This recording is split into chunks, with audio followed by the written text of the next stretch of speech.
Hello दोस्तों, इस video में हम छत्तीसगढ़ सेट 2024 के मैथमेटिक्स पेपर को सॉल्व करने जा रहे हैं। पार्ट 1 जो मैथमेटिक्स और स्टैटिस्टिक्स के लिए कॉमन था उसको हमने ऑलरेडी सॉल्व कर दिया है। ये पार्ट ऑप्शनल था, मैथमेटिक्स के लिए कंपलसरी था। इसमें 40 क्वेश्चन थे। आज हम उसे सॉल्व करने जा रहे हैं इस वीडियो में। उम्मीद है ये वीडियो आपको हेल्प करेगा। उससे पहले कि हम सॉल्व करें, आप सभी से मैं माफ़ी चाहूँगा। मैं कुछ पर्सनल रीज़न से कल वीडियो अपलोड नहीं कर पाया। अगर वीडियो पसंद आए तो प्लीज़ लाइक करें, कमेंट करें, इतना सपोर्ट तो बनता है आप लोगों से। चलिए स्टार्ट करते हैं। तो क्वेश्चन नंबर 61, फर्स्ट क्वेश्चन, इसका ऑप्शन नंबर फर्स्ट करेक्ट है। अब ऑप्शन नंबर फर्स्ट कैसे करेक्ट है? यहाँ पर कह रहा है the integral surface of the equation partial differential equation this which passes through the curve. यहाँ पर ऑलरेडी ये कर्व दिया है जहाँ से जो सोल्यूशन है, जो इंटीग्रल सरफेस है यानी सोल्यूशन है, वो इस कर्व से पास होना चाहिए। तो इस कर्व से पास होने के लिए आपको क्या करना पड़ेगा कि जो भी आपका सोल्यूशन आएगा इस इंटीग्रल इस डिफरेंशियल इक्वेशन का, वो इस कर्व से पास हो रहा है, यानी कि इस कर्व से सेटिस्फाइड होगा। तो अगर हम यहाँ पर जो फर्स्ट ऑप्शन में जो दिया हुआ है ट्रायल मेथड अगर करें, हम देखें कि ये जो सोल्यूशन आया है उसमें x = 1 - t, y = 1 + t और z = 1 + t² रखने से ये सेटिस्फाई हो रहा है या नहीं हो रहा है। तो हम देखेंगे कि बाकी ये तीनों रिमेनिंग बी सी डी जो सोल्यूशन है ये कर्व से पास नहीं होंगे, यानी कि इसको सेटिस्फाई नहीं कर रहे हैं। जो फर्स्ट ऑप्शन में जो सोल्यूशन दिया हुआ है, जेड की वैल्यू दी है, वो इस कर्व से पास होती है। कैसे हम देख सकते हैं? अगर हम राइट हैंड साइड कंसीडर करें, राइट हैंड साइड, तो राइट हैंड साइड दिया है x × y यानी कि 1 - t और 1 + t और प्लस 1/8 x² यानी कि 1 - t का स्क्वायर और -1 + t का स्क्वायर का होल स्क्वायर दिया हुआ है। अब देखो ये कितना हो जाएगा, ये हो जाएगा 1 - t² + 1/8 और ये हो जाएगा -2t और -2t का होल स्क्वायर और अल्टीमेटली ये हो जाएगा 1 - t² + 2 टाइम्स t² और सिंप्लीफाई करेंगे तो ये 1 + t² यानी कि z की वैल्यू हो जाएगी। तो हम देख रहे हैं जो राइट हैंड साइड है वो लेफ्ट हैंड साइड के बराबर हो जा रहा है, इसलिए जो हमारा फर्स्ट ऑप्शन है वो करेक्ट हो जाएगा। हमने इसे रिगोरसली सॉल्व नहीं किया है, बल्कि जो कंडीशन दी है उसकी हेल्प से हमने क्रॉस वेरीफाई किया है। तो कई बार क्वेश्चन को सॉल्व करने में, इस टाइप के ऑब्जेक्टिव क्वेश्चन को सॉल्व करने में ये कंडीशन जो रहती है वो हेल्प करती है। उसका यूज़ करके हम इनडायरेक्टली प्रॉब्लम को सॉल्व कर सकते हैं। नेक्स्ट क्वेश्चन में कह रहा है कि let x be compact Hausdorff space है, देन x इज़ अनकाउंटेबल। अगर x compact Hausdorff space हो तो x किस सिचुएशन में अनकाउंटेबल होगा? तो अगर each point of x is a limit point of x, ये कंडीशन फुलफिल करने लगे, यानी कि स्पेस x का हर एक पॉइंट क्या हो, लिमिट पॉइंट हो, तो उस केस में सेट x में अनकाउंटेबल एलिमेंट हो जाएंगे। तो इस प्रॉब्लम में ऑप्शन नंबर सी करेक्ट है। ऐसे सेट जिसका हर एक पॉइंट उस सेट का लिमिट पॉइंट होता है उसको हम बोलते हैं परफेक्ट सेट। तो अगर compact Hausdorff space perfect set है तो उस केस में ये अनकाउंटेबल सेट हो जाएगा। इसमें ऑप्शन नंबर थर्ड करेक्ट है। नेक्स्ट क्वेश्चन में कह रहा था इक्वेशन, यहाँ पर डिफरेंशियल इक्वेशन दिया हुआ है इज़ एग्जैक्ट। एग्जैक्टनेस के लिए हमें कंडीशन फाइंड आउट करना है। तो एग्जैक्टनेस के लिए कंडीशन होती है mdx + ndy = 0 दिया है अगर डिफरेंशियल इक्वेशन। तो इसके एग्जैक्ट होने के लिए नेसेसरी एंड सफिशिएंट कंडीशन है कि डेल एम और del Y equal to del N और डेल एक्स हो जाए। तो यहाँ पर अगर हम देखेंगे डेल एम और डेल वाई निकालें, m की वैल्यू यानी कि ये m है और ये यहाँ पर ये n है, तो m को y के रिस्पेक्ट में डिफ्रेंशिएट करना है, यानी कि 2 अल्फ़ा एक्स वाई और माइनस साइन एक्स हो जाएगा। और right hand side del N और डेल एक्स करेंगे तो 2x वाई और plus minus beta sine X हो जाएगा। तो अब अगर कंपेयर करें यहाँ से, तो कंपेयर करने पे हमें क्या मिलेगा, अल्फ़ा, ये दोनों इक्वल कब होंगे, जब अल्फ़ा की वैल्यू 1 हो जाए और बीटा की वैल्यू भी 1 हो जाए, इसलिए ऑप्शन नंबर डी यहाँ पर करेक्ट हो जाएगा। नेक्स्ट क्वेश्चन में यहाँ पर फंक्शन डिफाइन है इस तरीके से, कह रहा है which of the following statement is true. तो यहाँ पर जो z equal to pi by 2 है, यहाँ पर अगर आप देखेंगे तो z equal to pi by 2 अगर हम यहाँ पर सब्स्टिट्यूट करें तो ऐसे ये डिफाइन नहीं हो रहा है। लेकिन अगर हम यहाँ पर लिमिटिंग केस लें, z equal to plus pi by 2 और z equal to minus pi by 2, ये क्या होंगे, सिंपल पोल होंगे, सिंगुलर पॉइंट होंगे या रिमूवेबल सिंगुलरिटी होगी, ये हमें फाइंड आउट करना है। इंटायर फंक्शन तो ये नहीं है। अब हम देखें, अगर यहाँ पर अगर z equal to pi by 2 करें तो जो हमारा न्यूमरेटर है, अंश है, 0 हो जाएगा, कॉस पाई बाई 2 की या कॉस माइनस पाई बाई 2 की वैल्यू 0 हो जाएगी, और जो हमारा डिनोमिनेटर है वो भी 0 हो जाएगा। तो 0 बाई 0 का केस बन जाएगा, तो हम एल हॉस्पिटल रूल यूज़ कर सकते हैं। तो ये क्या हो जाएगी, देखिए limit z tends to plus pi by 2 की हम बात कर रहे हैं, प्लस पाई बाई 2 के लिए जैसा होगा वैसे ही माइनस पाई बाई 2 के लिए हो जाएगा, cos Z upon Z square minus pi by 2 का होल स्क्वायर।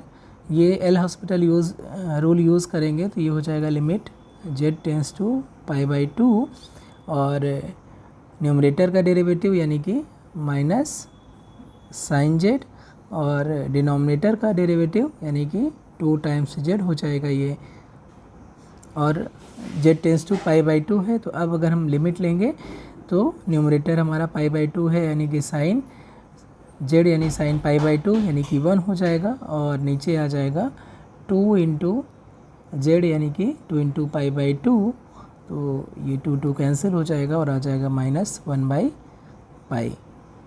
अब ऐसे ही अगर हम निकालें limit z tends to minus pi by 2 पर, तो cos Z upon Z square minus pi by 2 का होल स्क्वायर, ये अगेन 0 बाई 0 का केस बनेगा, इसलिए एल हॉस्पिटल रूल हम यूज़ करेंगे, z tends to minus pi by 2 और ये हो जाएगा minus sine Z upon 2 times z। अब यहाँ पर साइन माइनस पाई बाई 2 रखेंगे तो sine minus theta minus sine theta हो जाता है, तो ये हो जाएगा हमारा माइनस और minus sign pi by 2 divided by 2 times minus pi by 2, तो 2 कैंसिल हो जाएगा और ये अल्टीमेटली हो जाएगा माइनस 1 बाई पाई, ये भी आ जाएगी वैल्यू। तो इस प्रॉब्लम में मेरे according option number C correct होना चाहिए। ये दोनों point plus minus pi by 2 removable singularity हो जाएंगे इस फंक्शन की। क्वेश्चन नंबर 66 में ऑप्शन नंबर फर्स्ट करेक्ट है। आयलर इक्वेशन आप लिखेंगे, डिफरेंशियल इक्वेशन बनेगा 4th ऑर्डर का, और उसका जो सोल्यूशन मिलेगा उसमें 4 आर्बिट्रेरी कांस्टेंट होंगे, और बाकी जो रिमेनिंग ऑप्शन दिए हैं उसमें 3 ही आर्बिट्रेरी कांस्टेंट हैं, इसलिए तीनों डिस्कार्ड कर सकते हैं और ऑप्शन नंबर फर्स्ट करेक्ट हो जाएगा। नेक्स्ट क्वेश्चन बहुत ही ऑब्वियस है, ट्रिवियल क्वेश्चन है। If G is finite group, कोई फाइनाइट ग्रुप है और एच नॉर्मल सब ग्रुप है जी का, then the order of G by H क्या हो जाएगी, यानी कि order of G by H as a quotient group किसके बराबर होगी। तो ये बहुत ही सिंपल है कि order of G by H ये order of G divided by order of H के बराबर होता है, इसलिए ऑप्शन नंबर फर्स्ट करेक्ट हो जाएगा। नेक्स्ट क्वेश्चन पे आते हैं, क्वेश्चन नंबर 68 में। क्वेश्चन नंबर 68 में ये फंक्शन दिया हुआ है, अगर यहाँ पर F Z equal to 1 upon sine pi by Z दिया है, अगर हम सीक्वेंस लें Z N equal to 1 by N, तो देखेंगे ये जो Z N equal to 1 by N है, ये इसका सिंगुलर पॉइंट है। कैसे कि अगर आप एफ ऑफ जेड एन ले लेंगे तो ये कितना हो जाएगा 1 upon sine pi by Z है, यानी कि पाई बाई जेड एन, और पाई बाई जेड एन यानी कि जो 1 बाई एन है वो इसको कर देगा एन पाई, और साइन एन पाई की वैल्यू 0 होती है, इसलिए ये टेंड करेगा इन्फिनिटी की तरफ। तो जो हमारा जेड एन है वो पोल हो जाएगा, और इसकी जो लिमिट है ये कहाँ जाएगी, 0 को जाएगी। तो अगर हमारे पास पोल है और पोल की लिमिट मिल रही है, तो जो लिमिट पॉइंट ऑफ पोल होती है वो नॉन आइसोलेटेड सिंगुलरिटी होती है, इसलिए जो 0 है वो क्या हो जाएगा, नॉन आइसोलेटेड सिंगुलरिटी हो जाएगा, और इसलिए ऑप्शन नंबर सी करेक्ट हो जाएगा कि जो एफ जेड है has 1 non isolated singular point. Option C यहाँ पर करेक्ट होगा। नेक्स्ट क्वेश्चन में हमें एक्सपेंशन लिखना है इस फंक्शन का इस डोमेन में, तो यहाँ पर हम कर सकते हैं, लिखा हुआ है 1 upon 4z minus Z square. अगर हम 4z को कॉमन लें तो ये हो जाएगा 1 माइनस जेड बाई 4 हो जाएगा, और जो कंडीशन दी है उसके according Z by 4 modulus of Z by 4 की वैल्यू लेस देन 1 हो जाएगी। तो इसको हम एक्सपैंड कर सकते हैं 1 by 4z 1 minus Z by 4 power minus 1, और एक्सपैंड करेंगे तो ये आ जाएगा 1 बाई 4z, और summation n equal to 0 to infinity Z by 4 की पावर n आ जाएगा, और 4z से मल्टीप्लाई करेंगे तो ये अल्टीमेटली आ जाएगा summation n equal to 0 to infinity Z to the power n minus 1, एक पावर कैंसिल हो जाएगा, और 4 to the power n plus 1, एक पावर ऐड हो जाएगा। तो ऑप्शन नंबर हमारा सी यहाँ पर करेक्ट हो जाएगा। क्वेश्चन नंबर 70 में ऑप्शन नंबर फर्स्ट करेक्ट है। a equal to 1 b equal to 1 अगर रख दें तो जो फंक्शन एफ जेड है वो एनालिटिक फंक्शन हो जाएगा। क्वेश्चन नंबर 71 पे आए तो इसे हम लिख सकते हैं, ये linear differential equation of first order है, dy by D X minus Y by X equal to X लिख सकते हैं यहाँ पर। और यहाँ पर अगर इंटीग्रेटिंग फैक्टर कंप्यूट करें तो इंटीग्रेटिंग फैक्टर कितना हो जाएगा, e to the power minus integral of 1 by X D X हो जाएगा, और इसे हम लिख सकते हैं e की पावर माइनस लॉग x इंटीग्रेट करेंगे, और ये कितना हो जाएगा e की पावर log 1 बाई एक्स, तो अल्टीमेटली आ जाएगा 1 बाई एक्स, इसका इंटीग्रेटिंग फैक्टर आ जाएगा। इसलिए इसका जो सोल्यूशन हो जाएगा y into 1 by X equal to integral of x into 1 by X D X, और प्लस कांस्टेंट c, और ये हो जाएगा x प्लस c, और ये y by x left hand side में आएगा, तो इसका जो सलूशन हो जाएगा y equal to x into x plus c हो जाएगा। अब इनिशियल कंडीशन यहाँ पर दिया हुआ है कि y0 इक्वल टू 0, तो ये अगर हम x इक्वल टू 0 रखेंगे तो हम देख रहे हैं y0 की वैल्यू कितनी आ रही है, 0 आ रही है, तो ये इनिशियल कंडीशन को भी सेटिस्फाई कर रहा है।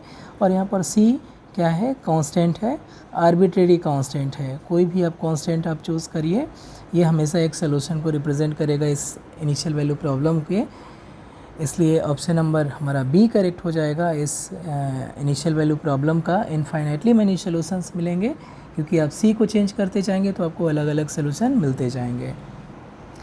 क्वेश्चन नंबर 72 प्योरली न्यूमेरिकल या अप्लाइड मैथमेटिक्स का एक क्वेश्चन है, रोंगे-कुटा मेथड पर बेस्ड है, और इस टाइप के क्वेश्चन बहुत टाइम टेकिंग होते हैं, तो यूजुअली ऐसे क्वेश्चन को अवॉइड करना चाहिए टच करने से। और इसलिए इसको मैं यहाँ पर सॉल्व नहीं कर रहा हूँ। आप चाहें तो डायरेक्ट फार्मूले में रख के और इसकी वैल्यू अप्रोक्सीमेट वैल्यू निकाल सकते हैं और आपको आंसर मिल जाएगा। अगर आप इसको कैलकुलेट करेंगे क्वेश्चन नंबर 72 में तो आपको इसकी वैल्यू आएगी 1.27 समथिंग आएगी और इसको हमें लिखना है करेक्ट टू 2 डेसिमल प्लेसेस। तो उस केस में इसकी वैल्यू आप 2 प्लेसेस तक ले सकते हैं और ये हो जाएगा 1.27। आप इसको एक बार वेरीफाई कर लीजिएगा। नेक्स्ट क्वेश्चन 73 है, जिसमें कह रहा है कि ए एक कनेक्टेड सबसेट है x का और डी ए इसके लिमिट पॉइंट्स हैं of A, derive set of A यानी कि सारे लिमिट पॉइंट का कलेक्शन है। और b इस तरीके से डिफाइन किया जा रहा है, यानी कि b में क्या कर रहे हैं, कुछ और एलिमेंट किसके, डेराइव सेट के, यानी कि कुछ लिमिट पॉइंट्स हम ऐड कर दे रहे हैं a के, तो हमें b मिल रहा है। तो जो b होगा उसके बारे में क्वेश्चन है कि b कनेक्टेड होगा या कनेक्टेड नहीं होगा। तो एक इसमें एक रिज़ल्ट होता है कि पहले तो आप ये देखिए कि जो ए क्लोज़र होता है यहाँ पर दिया भी है, ए क्लोज़र एक्चुअली किसके बराबर होता है, A union derived set of A के बराबर होता है। और अगर कोई सेट ए कम्पैक्ट है और ए कंटेंट कर रहा है बी में और बी कंटेंट है ए क्लोज़र में, तो जो बी सेट होगा वो भी कनेक्टेड हो जाएगा। तो यहाँ पर जो एलिमेंट हम ऐड कर रहे हैं किसके ऐड कर रहे हैं, डेराइव सेट के, डी ए के या लिमिट पॉइंट ऐड कर रहे हैं। तो जो बी होगा इस कंडीशन को सेटिस्फाई करेगा, यानी कि ए कंटेंट हो जाएगा बी में और बी कंटेंट हो जाएगा ए क्लोज़र में, इसलिए यहाँ पर जो बी होगा वो भी कनेक्टेड हो जाएगा। ऑप्शन सी यहाँ पर करेक्ट हो जाएगा। नेक्स्ट क्वेश्चन में आप रेसिड्यू थ्योरम का यूज़ कर सकते हैं। यहाँ पर 2 पॉइंट मिल रहे हैं जहाँ पर फंक्शन 2 पॉइंट मिल रहे हैं जहाँ जो सिंगुलर पॉइंट है, लेकिन एक पॉइंट रहेगा जो इस सर्किल के अंदर रहेगा और उस पॉइंट पर रेसिड्यू निकालेंगे तो आपको फाइनली जो आंसर मिलेगा वो π/16 मिल जाएगा। ऑप्शन नंबर 3 यहाँ पर करेक्ट होगा। आप चाहें तो इसको निकाल सकते हैं। यहाँ पर FZ दिया हुआ है 1/z² + 4 का होल स्क्वायर और इसे हम लिख सकते हैं 1/z - 2i का स्क्वायर और z + 2i का स्क्वायर। तो यहाँ पर हमें सिंगुलर पॉइंट मिलेंगे 2i और -2i, ये सिंगुलर पॉइंट मिल जाएंगे और दोनों का ऑर्डर 2 है, दोनों पोल हैं 2 ऑर्डर के। और यहाँ पर अगर हम देखेंगे जो सर्किल दिया हुआ है, सर्किल दिया हुआ है z - i, यानी कि सेंटर आपका 1 है और इसकी रेडियस सेंटर आपका i है और इसकी रेडियस 2 है। तो इसका जो सर्किल होगा वो कुछ इस टाइप का हो जाएगा, ये सर्किल हो जाएगा। और ये जो पॉइंट है ये -i है, ये +i है और ये 3i है और एक पॉइंट यहाँ पर होगा 2i। तो ये आपका इनसाइड सर्किल हो जाएगा, ये सर्किल सी है जो कर्व आपको दिया हुआ है। और दूसरा हो जाएगा यहाँ पर -3i और यहाँ पर हो जाएगा -2i। तो जो हमारा एक ही पॉइंट है, सिंगुलर पॉइंट है जो सर्किल के अंदर पड़ रहा है, दूसरा जो पॉइंट है -2i वो एक्चुअली आउटसाइड सर्किल है। तो हमें सिर्फ 2i पर देखना पड़ेगा, इसकी सिंगुलरिटी या इसकी रेसिड्यू चेक करना पड़ेगा। और residue of f eight 2i, जो पॉइंट सर्किल के अंदर है वो कितना हो जाएगा, 1/2 - 1 फैक्टोरियल और d/dz, ये हो जाएगा फार्मूले से equal to 1/2 - 1 factorial limit z tends to 2i d/dz of z - 2i का होल स्क्वायर, क्योंकि सेकेंड ऑर्डर का सिंगुलरिटी है तो हमें यानी कि यहाँ पर सिंपल पोल नहीं है, 2 ऑर्डर का पोल है, इसके लिए हम ये फार्मूला यूज़ कर रहे हैं। और ऑफ एफ जेड, तो यहाँ पर एफ जेड की वैल्यू ये है, तो यहाँ पर 1/z-2i कैंसिल हो जाएगा, 1/z-2i का स्क्वायर कैंसिल हो जाएगा और आ जाएगा ये 1/2 - 1 फैक्टोरियल, ये 1 हो जाएगा। तो limit z tends to 2i और d/dz ऑफ में मिल जाएगा 1/z+2i का होल स्क्वायर। और जब इसकी वैल्यू हम कैलकुलेट करेंगे तो ये आ जाएगा limit 2i z tends to 2i और इसको डिफ्रेंशिएट करेंगे तो ये हो जाएगा -2/z+2i का क्यूब। और जब वैल्यू सब्स्टिट्यूट करेंगे तो ये हो जाएगा -2/2i+2i पावर 3 और ये कितना हो जाएगा -2/64i³ और इसे हम कर सकते हैं i से ऊपर नीचे मल्टीप्लाई कर दें तो ये हो जाएगा -i/32 हो जाएगा। और इसलिए इस इंटीग्रल की जो वैल्यू है 1/z² + 4 का स्क्वायर dz, इसकी वैल्यू हो जाएगी 2πi और residue of f at the point 2i और ये हो जाएगा 2πi टाइम्स -i/32 और i² -1 हो जाएगा और 2 से 32 कैंसिल आउट हो जाएगा, 16 बचेगा तो ये हो जाएगा π/16 आंसर हो जाएगा और ऑप्शन थर्ड हमारा करेक्ट हो जाएगा। यहाँ पर हमने रेसिड्यू थ्योरम यहाँ पर यूज़ किया है, Cauchy residue theorem. Question number 75 में ऑप्शन नंबर सी करेक्ट है। दोनों जो ट्रांसफॉर्मेशन दिए हैं वो कैनोनिकल ट्रांसफॉर्मेशन रिप्रेजेंट करते हैं, ऑप्शन सी करेक्ट है। क्वेश्चन नंबर 76 में करेक्ट मैचिंग हमें फाइंड आउट करना है। तो ये यहाँ पर 4 थ्योरम का नाम दिया है और उनमें कौन सी थ्योरम का स्टेटमेंट में कौन सा आता है कंडीशन वो दिया हुआ है, तो दोनों को मैच करना है। तो जो फॉर्मेट्स थ्योरम है, फॉर्मेट्स थ्योरम ये है a⁴ is congruent to a modulo p, जहाँ पर p कोई प्राइम है।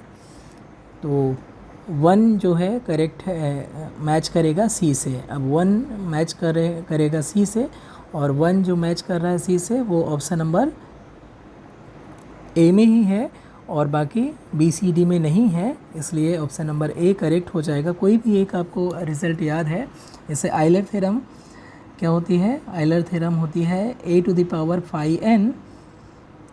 a⁵n is congruent to 1 modulo p, जहाँ पर n एक पॉजिटिव नंबर है और p एक प्राइम है। तो जो हमारा आइलर थ्योरम है थर्ड वो मैच करेगा बी से, तो देख रहे हैं थर्ड जो मैच कर रहा है बी से और बी किसी भी ऑप्शन में थर्ड बी से मैच नहीं कर रहा है, इसलिए ऑप्शन नंबर ए करेक्ट हो जाएगा। क्वेश्चन नंबर 77 में मेरे according option number B correct है। There exist an extremal which y which belongs to C1 function but not in C2 function. तो ऑप्शन नंबर बी मेरे अकॉर्डिंग करेक्ट है।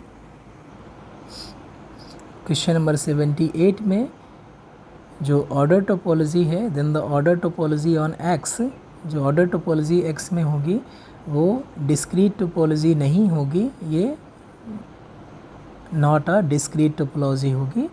जो इसमें सब स्पेस टोपोलॉजी होगी वो तो डिस्क्रीट हो जाएगी, लेकिन जो ऑर्डर टोपोलॉजी है वो डिफरेंट होगी और वो डिस्क्रीट नहीं होगी। ऑप्शन नंबर बी यहाँ पर करेक्ट होगा। क्वेश्चन नंबर 79 में ऑप्शन नंबर डी करेक्ट है। जो ए है सेट ए वो ओपन भी होगा और क्लोज्ड भी होगा, दोनों होगा, इसलिए ऑप्शन नंबर डी करेक्ट हो जाएगा। नेक्स्ट क्वेश्चन में कह रहा है वाई सबसेट है, इस स्पेस का वाई सबसेट है, ये सेट के बराबर है और सबसेट है आर का, और यहाँ पर सबसेट है आर का, तो इसमें दो टोपोलॉजी हो सकती हैं।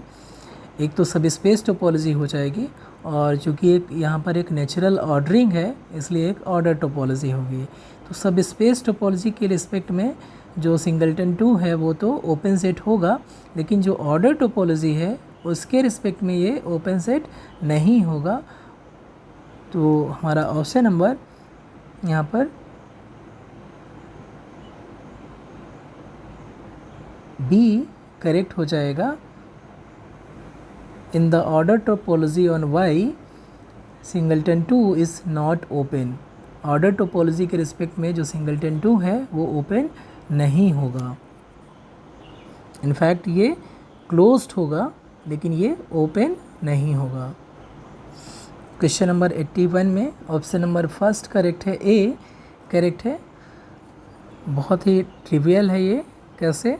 अगर हम देखें तो राइट हैंड साइड में, जो राइट हैंड साइड है, अगर हम सॉल्यूशन ले phi X equal to X ले लें तो ये कितना हो जाएगा, 0 to x 1 plus T square upon 1 plus T square D T हो जाएगा। और इसकी वैल्यू कितनी आ जाएगी, टी आ जाएगी, सॉरी एक्स आ जाएगी, और यही इसकी वैल्यू है, फाई एक्स की वैल्यू है।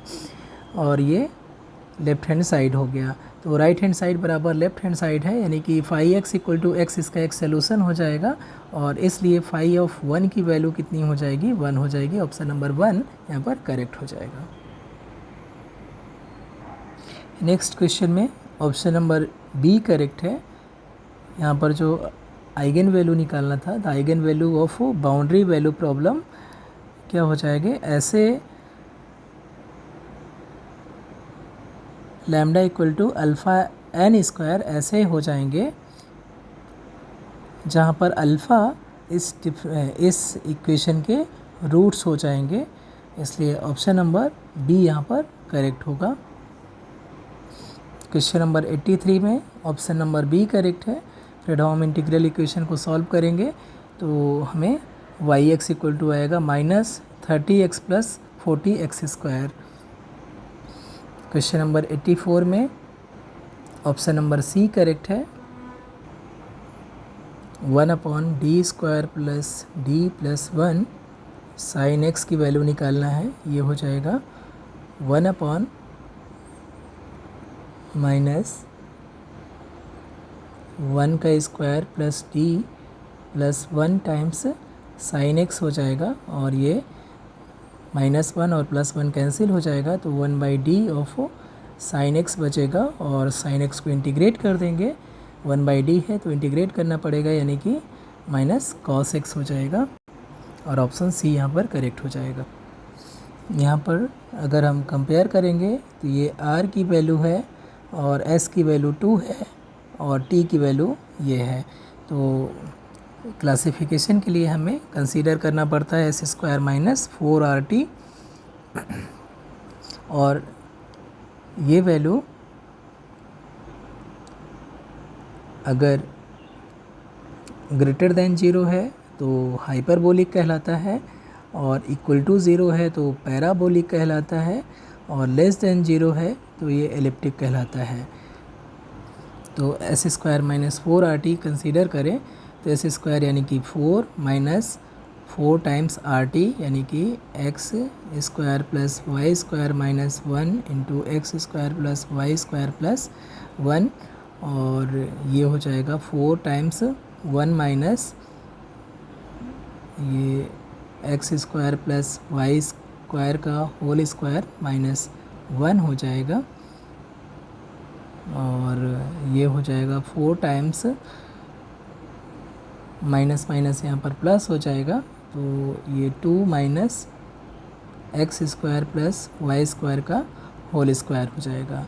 अब ये वैल्यू पॉजिटिव रहे इसके लिए क्या करना पड़ेगा, हमें x² प्लस y² का whole square 2 minus x² plus y² का होल स्क्वायर ये ग्रेटर देन 0 होना चाहिए, या x² प्लस y² का होल स्क्वायर इसको लेस देन 2 होना पड़ेगा। और यहाँ से अंडर रूट करेंगे तो X square plus Y square less than under root 2 होना चाहिए। तो अगर ये कंडीशन होल्ड कर रही है तो एस स्क्वायर माइनस 4RT की वैल्यू पॉजिटिव हो जाएगी और इसलिए ये हाइपरबोलिक हो जाएगा। इस रीज़न में ऑप्शन सी यहाँ पर करेक्ट होगा।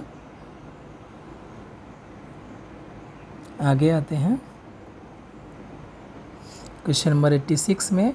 यहाँ पर x और y दो टोपोलॉजिकल स्पेस है और यहाँ पर हमें product topology on x cross y consider करना है।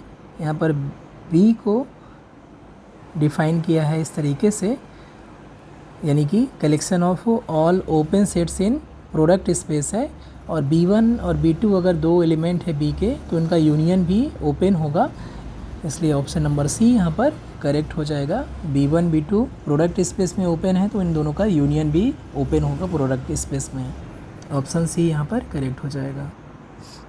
क्वेश्चन नंबर 87 में मैं श्योर नहीं हूँ बट मेरे according option number A correct होना चाहिए। नेक्स्ट क्वेश्चन में कह रहा है आइडेंटिफाई द रॉन्ग स्टेटमेंट।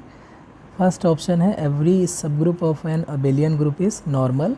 ये स्टेटमेंट ट्रू है, कोई भी सब ग्रुप होगा अबेलियन ग्रुप का वो नॉर्मल होगा। ये स्टेटमेंट ट्रू है तो ये हमारा करेक्ट ऑप्शन नहीं होगा। In a group two left right cosets of a subgroup are either identical और डिसजॉइंट। ये भी ऑप्शन करेक्ट है। कोई भी ग्रुप में दो लेफ्ट कोसेट या तो आइडेंटिकल होते हैं या तो डिसजॉइंट होते हैं, तो ये भी स्टेटमेंट ट्रू है, इसलिए ये भी हमारी करेक्ट चॉइस नहीं हो सकती है। ऑप्शन सी में कह रहा है every group is isomorphic to its permutation group. तो यहाँ पर प्रॉब्लम है, कोई भी ग्रुप इसके अपने परम्यूटेशन ग्रुप के आइसोमॉर्फिक नहीं होता है, बल्कि every group is isomorphic to some subgroup of its permutation group. For example अगर हम कोई भी ग्रुप लें उसमें n एलिमेंट है, मान लीजिए ये ग्रुप G है और इसका जो ऑर्डर है इसका ऑर्डर है n, और इसका अगर हम परम्यूटेशन ग्रुप लें SG लें तो इसका जो ऑर्डर है वो हो जाएगा फैक्टोरियल n।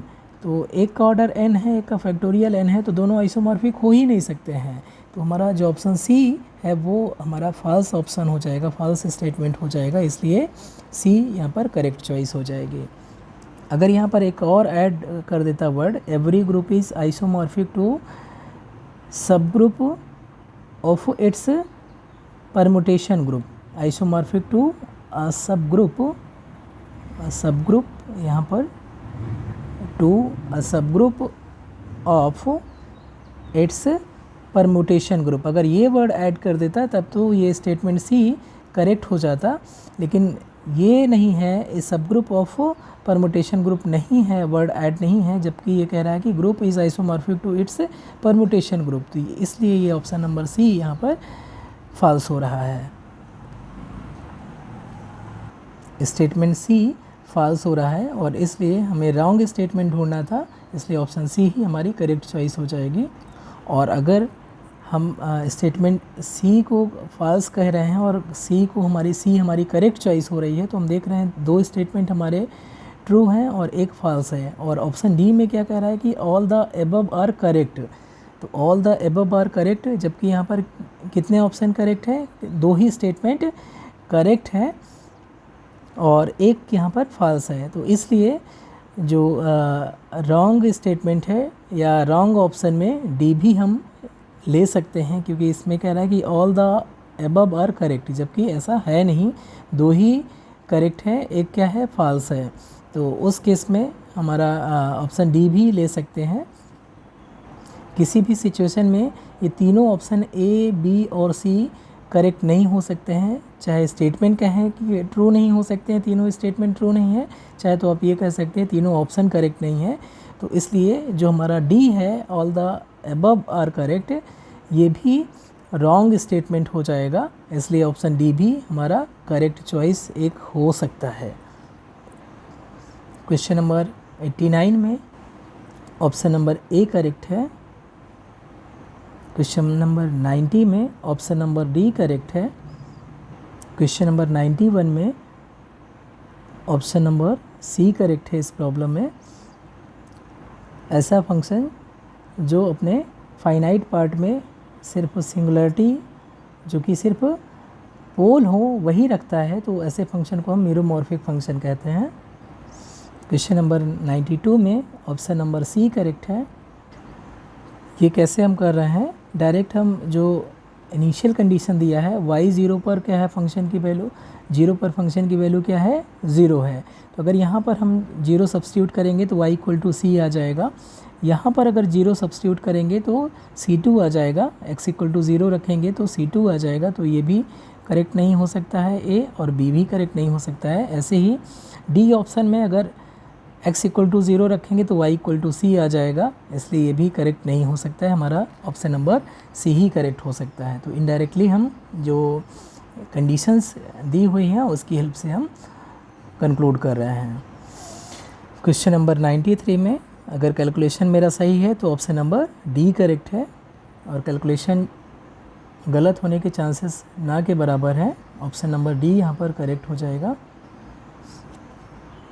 इस क्वेश्चन 94 में प्रॉब्लम है, इसमें कह रहा है फर्स्ट ऑप्शन में, क्वेश्चन में प्रॉब्लम नहीं है आंसर में प्रॉब्लम है। कैसे, फर्स्ट ऑप्शन में कह रहा है C R equation are satisfied for F at Z equal to 0, तो ये फर्स्ट स्टेटमेंट गलत है।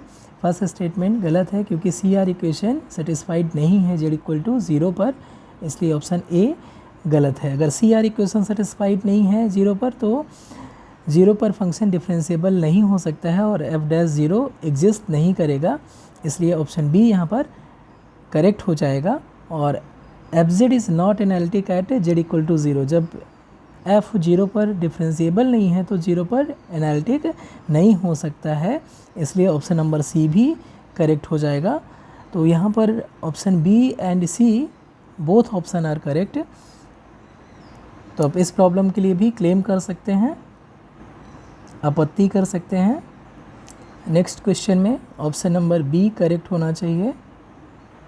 क्वेश्चन नंबर 96 डाउटफुल है, इसलिए इसका मैं आंसर नहीं दे रहा हूँ। क्वेश्चन नंबर 97 कह रहा है व्हिच वन इज़ ट्रू, तो यहाँ पर फर्स्ट स्टेटमेंट है an integral domain can be embedded into a field, ये ऑप्शन करेक्ट है, स्टेटमेंट फर्स्ट करेक्ट है, ये ट्रू है। Every Euclidean ring is principal ideal ring, ये भी स्टेटमेंट ट्रू है। Every field is an Euclidean ring, ये भी स्टेटमेंट ट्रू है। तो तीनों स्टेटमेंट ट्रू है, इसलिए ऑप्शन डी यहाँ पर करेक्ट चॉइस हो जाएगा, all of above. Question number 98 में जो मैंने कैलकुलेशन किया है उसके अकॉर्डिंग जो tan इनवर्स 1 + 2i, यहाँ पर ये जनरल वैल्यू सभी में 2k + 1 पाई, 2k + 1 पाई, 2k पाई, 2k पाई ऐसे ऐड किया हुआ है, यानी कि इसकी जनरल वैल्यू हमें पूछ रहा है। तो इसकी वैल्यू जो मैंने कैलकुलेट किया है वो आ रहा है 1/2 tan inverse of -1/2 plus 2k पाई और प्लस i टाइम्स log 5/4 आ रहा है। इसलिए मेरे अकॉर्डिंग यहाँ पर कोई भी ऑप्शन करेक्ट नहीं है, लेकिन जो इससे मैच करने वाला ऑप्शन है फर्स्ट तो कभी करेक्ट नहीं हो सकता है, सेकेंड भी कभी करेक्ट नहीं हो सकता है,